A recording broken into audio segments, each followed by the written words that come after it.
à Sadia Axous-Penstein, qui est donc diplômée de l'INALCO, enseignante et chercheuse en langue, littérature et culture arabe et hébraïque moderne. Vous menez des recherches dans les études culturelles, en traductologie, et dans la pensée arabe moderne pour investir les relations juives arabes en Palestine et dans l'espace arabe et les archives culturelles palestiniennes pré- et post-1948. Vous êtes actuellement chercheuse à l'ULB pour un projet inscrit dans l'histoire intellectuelle de l'espace arabe. Vous vous intéressez plus particulièrement dans le cadre de ce projet à l'approche des intellectuels et écrivains de l'espace arabe face à l'antisémitisme européen et à la Shoah. Je cède la parole maintenant à Sadia,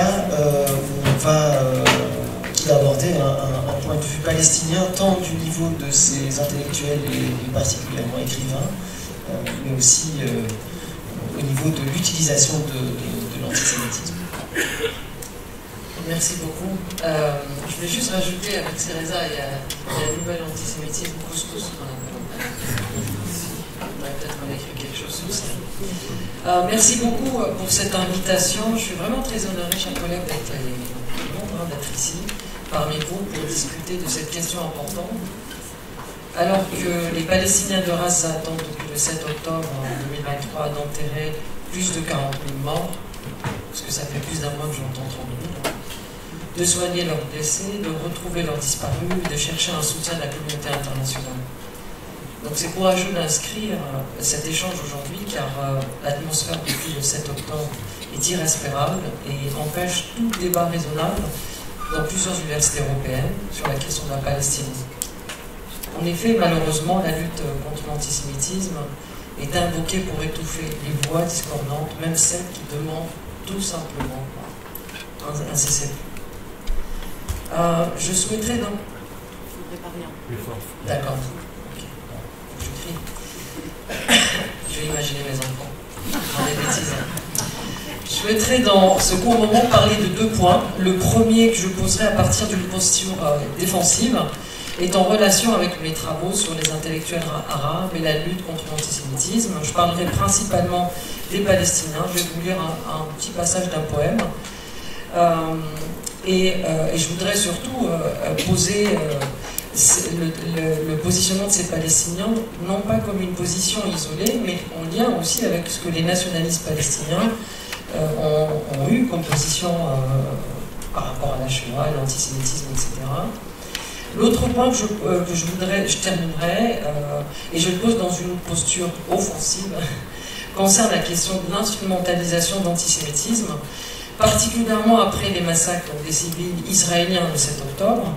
Et je propose de commencer à parler de comment Israël instrumentalise la question de la Palestine pour, justement, pourquoi il faut en parler, pour recentrer sur la Palestine et sur les Palestiniens. Donc, je travaille en ce moment, je mène une recherche à l'ULB, donc une recherche sur l'antisémitisme et la lutte contre l'antisémitisme des intellectuels arabes, avec un axe sur la culture, et c'est surtout le deuxième aspect qui m'intéresse. Ce qui est le plus intéressant pour moi, je m'inscris dans la suite de l'ouvrage de Gilbert Achcar, qui est là, qui va parler tout à l'heure, donc qui a écrit un ouvrage Les Arabes et la Shoah, la guerre israélo-arabe des récits. Donc ce qui m'intéresse, c'est de travailler sur les intellectuels qui ont marqué la littérature arabe et qui ont porté d'autres voix que celles qu'on porte, que Reza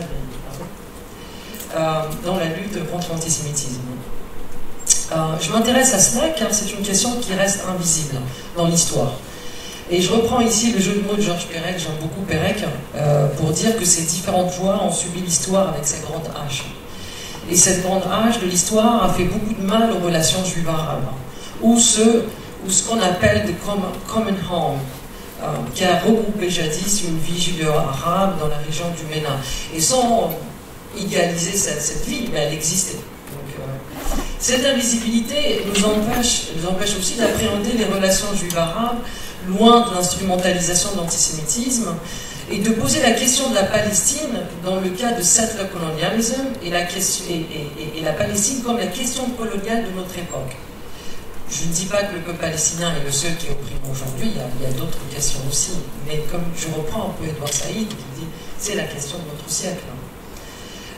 De comprendre aussi les relations juives arabes dans leur redéfinition après 1948, c'est-à-dire la Nakba.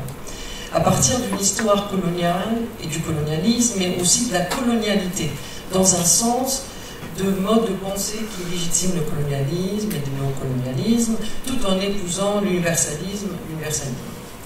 Encore plus important, cette invisibilisation est notable dans le fait que l'historiographie des espaces arabes, faite par des collègues arabes, des historiens arabes, si on veut les appeler comme ça, ne s'est pas suffisamment adressée à la faillite des nationalismes arabes dans leur version étatique. Je veux parler plus précisément de l'incapacité de ces régimes postcoloniaux à intégrer des minorités dans leur projet national arabe si une telle chose a réellement existé. Parce qu'on sait que l'espace est large, hein, et on pose déjà la question, qu'est-ce que c'est un espace arabe? Il est d'autant vrai que pour les Juifs aussi qui ont émigré massivement en Israël ou ailleurs à partir des années 50. Et je parle donc ici des Mizrahim, de ces Juifs d'Afrique du Nord et du Moyen-Orient, que Moshe Béar explique clairement le lien entre leur histoire de marginalisation au sein de l'hégémonie ashkénaze avec l'entreprise coloniale du sionisme en Palestine. En d'autres termes, la question Mizrahim en Israël aujourd'hui existe en Israël parce qu'il y a la question de la Palestine. Pour gagner ces Juifs au récit national israélien, l'État d'Israël a instrumentalisé la question de la Palestine pour empêcher la création d'un nouveau shared homeland qui aurait pu exister entre ces Juifs et les Palestiniens. La lutte contre l'antisémitisme ne pouvait qu'être une préoccupation pour certains intellectuels arabes, puisque l'espace qui les abritait incluait les Juifs aussi. On peut remonter à l'affaire Dreyfus, d'ailleurs, qui a été discutée dans les cercles intellectuels arabes, dans les grandes capitales de la Nahda, ou de la Renaissance arabe, comme le Caire, Beyrouth et Jérusalem, ou dans les grandes revues d'Al-Hilal ou Al-Risala. Il est évident que la participation de certains intellectuels juifs dans ce mouvement de la Nahda a joué un rôle.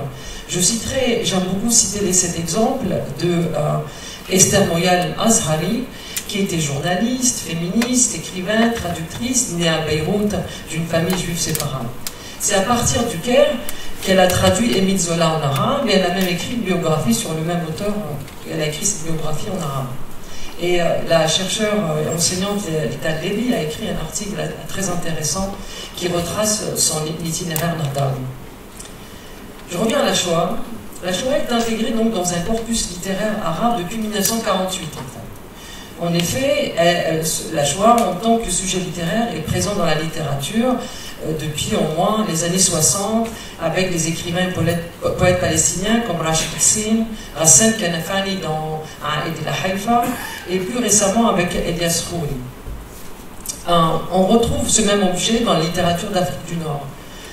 Donc l'attention portée par les écrivains arabes à la Shoah a donné naissance à un mouvement, et ça je trouve très intéressant, dans la littérature et le cinéma arabe qui s'interroge globalement sur le statut des Juifs.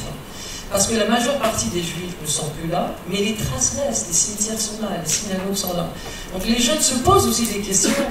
Pourquoi il y a un cimetière juif? Il y a une histoire, donc ça permet... il y a plusieurs romans qui, de la Tunisie au Yémen, à l'Égypte, etc., qui s'interrogent sur la place des Juifs auparavant dans ces sociétés. Dans la littérature palestinienne, j'ai parlé de Hassan Kanafani, il y a Rachid Hussein, mais c'est intéressant comment ils abordent la Shoah, et particulièrement Rachid Hussein, parce qu'il y a une rencontre entre la Shoah et la Nakba aussi, dans cette littérature qui met en lumière un autre espace de mémoire, la mémoire de Jaffa, la mémoire de Jérusalem, la mémoire de Deir Yassin, Haïfa, Lyd, dont la majeure partie de la population arabe ont été expulsés dans le nettoyage ethnique de la Palestine en 1948. Je voudrais donner l'exemple de Rachid Hussein, un poète traducteur entre l'arabe et l'hébreu. C'est lui qui a traduit, comment il s'appelle, le poète national israélien, Bialik. C'est lui qui a traduit Bialik. Et il a été aussi militant de la cause palestinienne. Il a quitté d'ailleurs Israël pour rejoindre le... Hussein est né en 1936 en Galilée, il a appris l'hébreu et a fréquenté les cercles intellectuels juifs de Tel Aviv. En 1957, il va essayer de créer une rencontre entre intellectuels juifs et palestiniens qui n'aura pas de suite après, qui va être un échec. Il va écrire un très très beau poème en 1963 qui s'appelle « L'amour et le ghetto », Al-Hubb al-Ghetto, où il décrit la destruction de sa ville Jaffa lors de la Nakba de 48. Pour rappel, ce poème a été écrit après le procès d'Eichmann, et la même année où Hannah Arendt publie Eichmann à Jérusalem, le rapport sur la banalité du mal. Dans ce récit poétique de la destruction, il invente un personnage féminin qu'il nomme Jaffa. Dans ma traduction en français, je lui donne Yafo pour lui donner cette identité juive hébraïque. Et je voudrais juste vous lire un passage, c'est un très long poème. Jaffa, ma ville. À Jaffa, les foyers de hashish dispensent de l'anesthésie. Les routes maigres enfantent des mouches et l'ennui. Le corps de Jaffa est muet, muré par des pierres. Dans le ciel, les obsèques de la lune. Jaffa est alors sans cœur. Jaffa sans lune. Jaffa du sang sur une pierre. Jaffa qui m'a allaité avec le lait d'orange à soif. Elle dont les vagues ont arrosé la pluie. Jaffa qui m'a allaité avec le lait d'orange. Son bras est paralysé et son dos cassé. Jaffa qui jadis était un jardin, ses arbres des hommes, et mutilé, drogué et distribue de l'anesthésie. Jaffa, pour ceux qui l'ont négligé, était une ville. Sa profession, exportation des oranges. Un jour, elle a été démolie. Ils ont transformé sa profession, export des réfugiés. Yafo l'a réfugié. À Jaffa, je lui ai retiré les rats de son front. J'ai écarté les gravats des corps. Sans tête ni genoux, j'ai enterré les étoiles dans la matrice des sables. Les arbres, les murs, j'ai ôté les balles de ses os et j'ai absorbé la colère. Je l'ai vue. C'était une enfant qui cherchait une adresse. Elle est arrivée avec les vagues, accrochée à un morceau de bois. Courait après elle un nazi avec des gaz et des crématoires. Jetant derrière elle des tombes et des flammes. Elle avait le même nom que ma ville. Elle s'appelait Yafo. Son histoire, 6 numéros sur le bras, ses bras. Et 40 millions qui ont brûlé comme du bois. Elle était belle comme la ville. Elle a été dévastée comme la ville. Comme si nos vécus sont provoqués pour nous rencontrer, pour nous aimer. Donc si Hussein a intégré la douleur de la rescapée de la Shoah dans sa propre douleur de la perte et de la destruction de Yafo et d'autres villages, il s'inscrit, je dirais peut-être, dans une tradition palestinienne de lutte aussi contre l'antisémitisme et le fascisme. Emile Habibi, dans un article qu'il a écrit en hébreu, qui s'intitule « Notre Shoah et notre tragédie », parle de la mobilisation des Palestiniens communistes contre le fascisme et le nazisme, et il cite un des grands dirigeants de cette ligue antifasciste, Hamdi Abdelrahman al-Husseini. Et vous savez quoi? Il était originaire de Gaza. Aussi plus tard que Hussein, le dirigeant de l'OLP, Yasser Arafat, va faire son discours historique à l'ONU pour ramener sur la scène internationale la question de la Palestine. Mais il cite aussi le drame juif. Et quelques points, je vous cite juste quelques points de son discours. Il dit, donc nous établissons une distinction entre le judaïsme et le sionisme. Nous nous opposons au colonialisme, mais nous respectons la foi juive. Nous déplorons tous les crimes perpétrés contre les juifs. Nous déplorons aussi la réelle discrimination dont les juifs ont souffert en raison de leur croyance. Je finis avec le deuxième point. J'essaie de ne pas être Castro, c'est pour ça que je dis. L'instrumentalisation de l'antisémitisme n'est pas une chose nouvelle. Le génocide juif en Europe, ou je dirais génocide juif européen, et la persécution des juifs en Europe sont des éléments en usage pour écraser la question de la Palestine et étouffer aujourd'hui les voix qui dénoncent ce génocide qui se déroule à ciel ouvert à Gaza. Je souhaiterais ici inverser donc la question de l'instrumentalisation pour évoquer l'instrumentalisation du point de vue des Palestiniens. Et je parlerai de l'instrumentalisation de la question de la Palestine à partir d'un texte que j'essaie d'écrire depuis plusieurs semaines, que j'ai intitulé « L'ombre de la question juive sur la question de la Palestine ».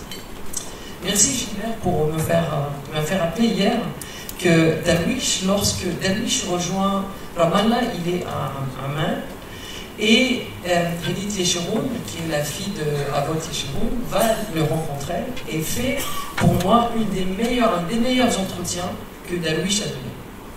Et d'ailleurs, l'entretien a eu lieu en hébreu. Il a été traduit dans plusieurs langues, et en français, on peut le trouver dans la Palestine comme métaphore. Et voilà ce que dit Mahmoud Darwish. Il lui dit, savez-vous pourquoi nous, les Palestiniens, sommes célèbres?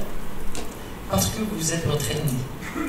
L'intérêt pour le problème palestinien passe par l'intérêt pour le problème juif. Si une autre guerre avait été contre le Pakistan, personne n'aurait entendu parler de moi. Nous n'avons donc pas de chance que notre ennemi soit Israël, qui a tant de sympathisants dans le monde. Et nous avons de la chance qu'Israël soit notre ennemi, parce que les Juifs sont le centre du monde. Vous nous avez donné la défaite, la faiblesse et la publicité. Et c'est intéressant ce qu'il dit, et ici il reprend ce concept d'Emile Habibi, le mutasha'il, le optimiste.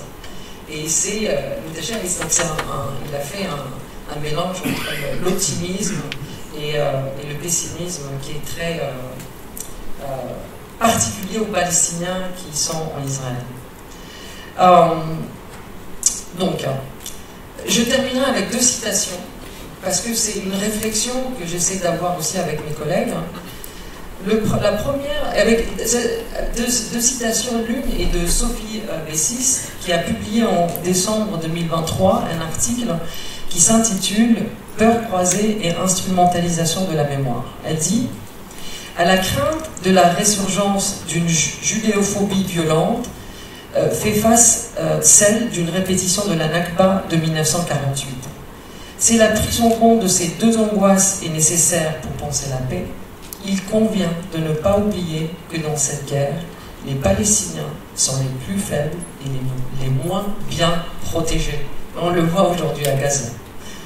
Et enfin, je terminerai avec ce qu'un collègue, Abah El-Saqa, qui est originaire de Gaza, mais qui enseigne, qui est prof de sociologie à l'université de Belzeit. Il a écrit dans la revue de sociologie arabe qui s'appelle Edafat la chose suivante. Il dit « Présenter une lecture de l'après 7 octobre reste une affaire difficile, tant les conséquences de l'événement demeurent floues. Néanmoins, cette date pourrait déjà être considérée comme un événement historique, fondateur d'un nouveau monde que l'on pourrait appeler le monde de l'après 7 octobre. Cet événement a été un tremblement que nous tous avons ressenti en tant que citoyens et chercheurs de la région arabe et du monde, et en notre qualité de spécialistes en sciences humaines et sociales en contexte arabe. Il parle bien sûr des chercheurs palestiniens, et qui sont dans les territoires palestiniens occupés. La guerre génocidaire actuelle a exacerbé le fossé entre le monde dominant et les autres mondes.